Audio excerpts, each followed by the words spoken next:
Hi, Jennifer Recaps here. Today, I'm going to explain a South Korean show called Melting Me Slowly. Watch out and take care. In a secret lab, a bunch of alive people are frozen by a doctor. The plan is to keep them in this state for a week and calculate if they age. Unfortunately, during the procedure, the device malfunctions and the people are left to freeze for an indefinite time.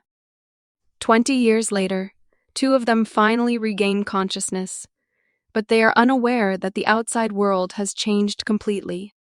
Following this, we are taken to the year 1999 and introduced to the protagonist, Go Moran, a beautiful and lively young girl. She is trying to find a decent job to support her family, which consists of her parents, and her differently abled younger brother, Nam Tae. One morning, Miran gets a phone call informing her that she has been rejected from the job interview she recently attended. Sad, she sits to have breakfast with her family when suddenly the phone rings again. Miran gets a surprise invitation to attend a variety experiment show, which is being directed by a handsome rich man, Ma Deo-ang Sean. Ma Deo-an wishes he was handsome. In the following scene, despite her unwillingness, Miran visits the show and participates in some dangerous experiment, just so that she can get enough money for her family.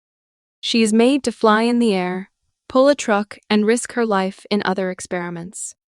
As expected, Deo Eng Shan is impressed by her boldness, so he praises her performance.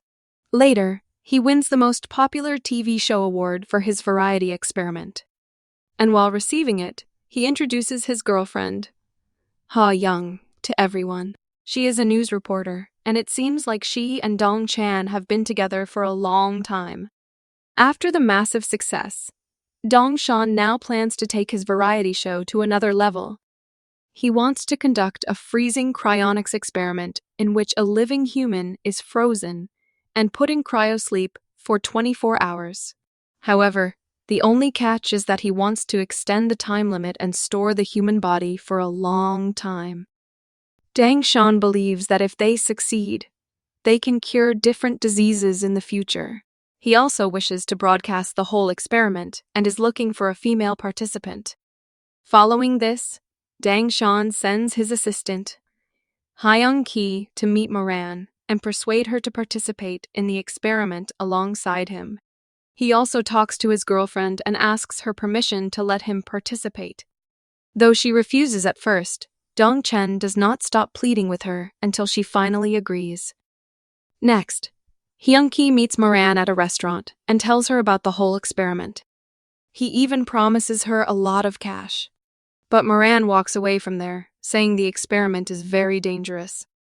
Afterward, Moran goes to a fortune teller and asks to reveal her future. The latter says that she will meet her boyfriend after 20 years, and the climate around her will be very cold. So, sounds like it's time to hibernate. On the other hand, Dong Chen can be seen trying to persuade his boss to let him do the experiment and broadcast it to their channel. At first, his boss, Hong Suk, refuses his proposal. But later, when Dong Chen tells him that he can be popular in a short time because of the show, he immediately agrees. Later, Dong Chen approaches Moran and personally requests her to accompany him in the cryogenic experiment. He also assures her that if she agrees, he will bring the autographs of his brother's favorite artists and pay her a huge amount. This finally convinces Miran, and she agrees to volunteer for the experiment. Later at night, the two are inside the freezing capsule, and Dong Chen's assistant, Hyung Ki, is filming the whole process. In the laboratory, we noticed Professor Wang keeping a close eye on the experiment. He is the one who invented the procedure, but he hasn't revealed how to reverse it. After a while, when the procedure is about to be complete, Professor Wang enters the lab and urges Hyung Hee and the others to leave the place. Instead, he calls his student, Ji Biam, and asks him to look after the volunteers while he goes out to finish some important work. As soon as Wang leaves the laboratory in his car, we see a mysterious man following him. Later, Wang's car explodes and flips in the middle of the road. In the next scene, the time of the cryogenic experiment comes to an end, but Ji-byeon has no idea how to stop it. Panicked, he turns off the power of the whole laboratory, causing the capsules of all 6 volunteers, including Dang Chen and Miran, to disappear. The following day, the police force and other representatives start searching for the missing people all over the town. Seeing this, the boss, Hong Suk, calls Hung Ki to his office and asks him to not tell anyone about the experiment. He also orders that all the evidence regarding it to be destroyed immediately. Later, he also meets Dang Shan's girlfriend, Ha Young, and tells her the same thing. She tries to revolt, but when Hong Suk offers her the position of the main anchor on the 9 o'clock news, she agrees. Ha Young immediately gets to work and reports the breaking news where several people went missing. The news shocks many people across the country, including Nam T, as he was very close to his sister. He starts remembering all the beautiful moments he spent with Miran. On the other hand, after the news broadcast ends, Hai Yang sits alone in the studio and reminisces about her first meeting with Dang Shan. She breaks down in tears and regrets taking up the offer. Right then, we are shown a secret room where Professor Wang is sleeping on a bed, and it looks like he is still alive and someone is looking after him. Slowly, time passes by and both Miran's and Dang Shan's families start getting on with their lives. But one day, Miran's parents receive a letter from an anonymous sender saying that their daughter is safe, but they need to keep it a secret for their safety. However, they simply think someone is joking with them. A few months later, when their business fails, the family moves out of the city. Meanwhile, Miran's friends have graduated and gotten new jobs, but they still miss her. The scene then fast-forwards by 20 years to 2019, when Hong Suk has become the CEO of the media company, and Hyun Ki is handling the variety experiments show. Namtae has also grown up, and Dong Shan's former assistant, Hee Young, is one of the lead anchors of the Newsline TV channel. Meanwhile, Ji-byeon, who is attending an international conference, gets a notification on his iPad about a warning from the laboratory. Immediately, he turns on the cameras and notices that Professor Wang has regained consciousness and is out of his bed. Without wasting any time, he leaves the conference and heads straight to the laboratory. At the moment, Wang is trying his best to alter the experiment that he started 20 years ago. So he opens the capsules of both Moran and Dang Shan and injects them with something. As soon as he does so, Wang falls to the ground. While Moran and Dang Shan regain consciousness one by one, both of them head out of the laboratory before Gibeon arrives. Moran walks towards her house, whereas Dang Shan makes his way towards the studio where he used to work. Unfortunately, the latter's body cannot withstand the high temperatures of the surroundings, so he passes out in the middle of the road. Later, Dang Chen is brought to a hospital, and the doctors are surprised to see him in extremely normal condition, except for the fact that his body temperature is much lower than that of a normal human being. Soon, Dang Chen wakes up and asks the doctor to inform Hyung-hee about his presence. Having no idea about what he is saying, the doctor calls on the number Dang provided him and asks Hyung-hee if he knows someone by the name of Dong Shan.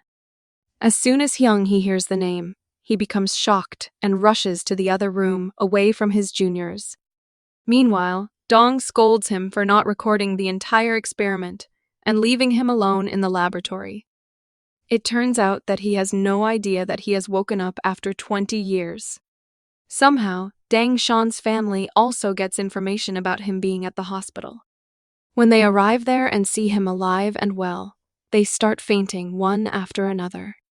Meanwhile, Hyung-hee calls Hong Seok and informs him that Dang Shan is back and that their career is in danger. The revelation shocks the cunning CEO, so he quickly rushes to his office without informing anyone. On the other hand, Moran reaches her house and finds it all empty. This makes her assume that her parents have been chased away after being unable to pay the house rent. Hence, she goes to the police station and shows her identity. As expected, the officers are shocked to see her young face not matching the age on her ID card. After a while, Moran borrows the telephone and makes a call to her mother. When she does not pick up, she is compelled to leave a voice message for her mother. In the next scene, Moran's mother finally gets the voice message and rushes to the police station to get her daughter. Unfortunately, Moran has already left, and she is now at her university, startled by the modern gadgets that the students are using. Elsewhere, Hyun-ki and Hong-suk arrive at the hospital, and as soon as they see Jong-chan, they start crying. It's been 20 years since we've seen Jong. However, our protagonist does not recognize them and starts wondering why everyone is looking so old. He then walks out of the hospital room and notices a board revealing that the current year is 2019. Similarly, Moran also walks around the university and finds the year to be 2019. We are then shown side-by-side scenes of both characters who are left in utter disbelief after finding out that they have been asleep for 20 years. Next, Moran's family finally finds her at the university and they engage in an emotional reunion. Moran is then taken to her new lavish family house, where her mother informs her that she founded a company with the funds Myron gave her before she was frozen in the experiment. And with their business's earnings, they are now living a better life. Moran has been away for a long time, but it turns out that her family has prepared a separate room for her, making her emotional. In the next scene, Dong-shan also returns home with his family. Despite being extremely rich before the cryogenic experiment, the family now operates a basic restaurant and lives in a much smaller house than before. Dong-chan discovers that his younger brother is now married and has a daughter. Not only that, he also learns that his father passed away years ago, making him upset. Elsewhere, Hyun-ki and Hong-suk are concerned that Dang-shan's return would jeopardize their careers by revealing information about the experiment that they have been hiding from others. The following day, Dang-shan returns to the laboratory to learn what actually happened to him and the other volunteers during the experiment. There he meets GBM and finds out that at the very end of the experiment, someone tried to murder Professor Wong 20 years ago. Although he survived, his team faked his death to protect him from other impending risks. He regained consciousness a few days ago and resurrected Dang-shan and Moran from their sleep. But soon after, he again passed out, and now he is in intensive care. Hearing all of this, Dang-shan deduces that the perpetrator attacking Professor Wang is connected to his cryonics experiment. Following this, Dang-shan invites Hae-young to meet him at a cafe. After she arrives, he is taken aback to see her old face and apologizes for not being able to keep up with his promise. Despite this, Ha-young forgives him and mentions that she is happy to see him alive. Later, she starts crying and walks away from there, but not before telling Dang-shan that she will call him later. Meanwhile, GBM keeps an eye on a dolphin that was previously part of the experiment and finds that it has died due to hypothermia. He then speculates that Dang-shan and Moran will suffer the same fate if they continue staying in normal conditions. Jubayam talks to one of his colleagues and mentions that the only person who can save them is Professor Wang. But sadly, he is still unconscious at the hospital. Nonetheless, he immediately calls Dong-shan and tells him to maintain his body temperature, not higher than 33 degrees Celsius. Next, an enraged Moran arrives at the studio, confronts Dong-chan, and holds him accountable for her loss of 20 years. She is very upset to have lost such a huge chunk of her life sleeping in a capsule. So to compensate for this, she demands that the program director pay her an amount. However, Dong-shan informs her that he too is a victim of the experiment and is unable to help her. Following this, Miran visits her previous university and declares that she wants to continue her studies. One day, her boyfriend from 20 years back, B. Young-sim, who is now an instructor at the same university, notices her. Miran, however, does not recognize him and walks past him. Meanwhile, Dong Shan Khan comes to the studio and informs Hong Suk that he wants to resume his career as a program director. As expected, the cunning CEO stops him right away and tries to divert the topic because he is afraid that Hong Shan might expose their secret. Nonetheless, Hong Suk appoints him as a junior-level director and allows him to join the studio. As soon as he gets appointed, Hong Shan scolds Young Ki for his lack of control over the employees. Later, he is approached by a Young, who tells him that she is free during the weekend and wants to meet him. Dang Chan, who couldn't even fap for 20 years, immediately accepts the proposal. Later at night, Miran returns home and opens her brother's laptop to check her emails. To her surprise, she finds emails from her best friends from 20 years ago. It turns out that her mother lied to them, saying that Miran moved to the US to continue her studies. The next day, Miran sits to have dinner with her family, and her parents suggest she not work hard to find a job. They assure her that the family's financial condition is not like before, and that they can afford everything now. Later, Miran attends her class at the university, and coincidentally, the subject teacher is none other than Bi-Yong Sim. She does not recognize him, but as soon as Bi-Yong Sim notices her in his class, he gets nervous and starts shivering.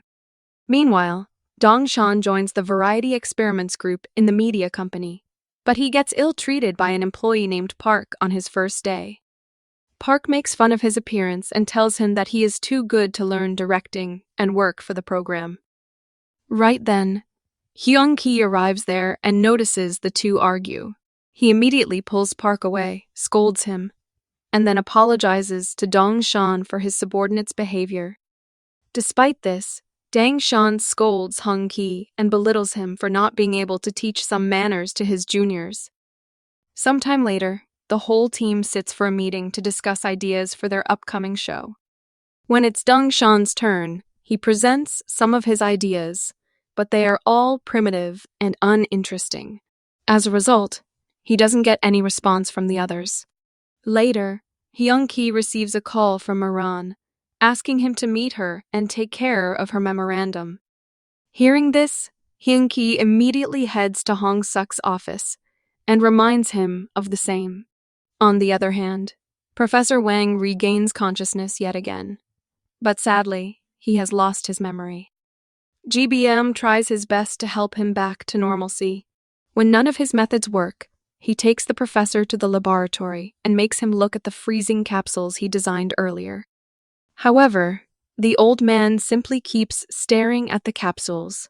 The following day, Miran visits the studio and meets with Dong Chen, Hyung Ki, and Hong Suk. Wasting no time, she blames them for wasting 20 years of her youth and asks for compensation according to the rate she was paid for 24 hours of the experiment. Hyung Hee and Hong Suk calculate the amount and figure it out that it is over 35 billion yen. So the cunning CEO quickly refuses the compensation, saying that Miran is still young and alive. In the next scene, Miran's best friends are surprised to get a reply email from her and immediately contact her. Soon they meet at a restaurant and are shocked to see Miran young and beautiful like in her youth. They touch her skin and ask her about its secret. As Miran is forbidden to disclose the experiment, she tells her friends that she used some good cosmetic products in the US. On the other hand, Dong Shan goes on a date with a young and compliments that she looks beautiful even after 20 years. While they are conversing, he opens his mobile phone and reads a recent article on himself questioning his disappearance and the possibility of him being engaged in a cryogenic experiment. Miran's friends also see the news and suspect that she is hiding something from them. Elsewhere, Dong Shan's mother gets enraged at the news and prepares to head to the broadcasting company's office to scold the director. However, as she is about to leave, her granddaughter stops her, saying that her uncle becoming famous can be a good thing for their family business. Afterwards, Dang Chen visits the laboratory and meets GBM. During their meeting, the latter shows him the cryogenic capsules, which still have some volunteers captured inside. GBM also reveals that after the experiment, his normal body temperature is 31 degrees Celsius and the critical temperature is 33 degrees Celsius. Later, Dang Shan meets a detective who investigated Professor Wang's murder attempt and gets information about the prime suspect in the case. While explaining about his condition to the detective, Dang Chen learns that the general public have no idea about the experiment they conducted 20 years ago. The scene then shifts to Lee Seok-do, the CEO of a powerful company named the Unsung Group. He orders his subordinate to do a background check on Dang Chen and also investigate Professor Wang. If the latter is alive, he has to be killed immediately. Surprisingly, Lee looks exactly like a man who is still trapped in one of the cryonics experiment capsules. In the final scene, Dang Shan returns to the office and confronts Hyung-ki for not trying to search for him and informing the authorities after he disappeared. In response, Hyung-ki tries to defend himself by stating that he was influenced by Hong Suk and that his hands were tied. Right then, Moran also arrives there looking for Dang Shan and requests him to find a job for her at the same broadcasting station. The episode ends as a Young looks at the two with regret in her eyes. He has started to realize that he made a big mistake by not informing the authorities earlier.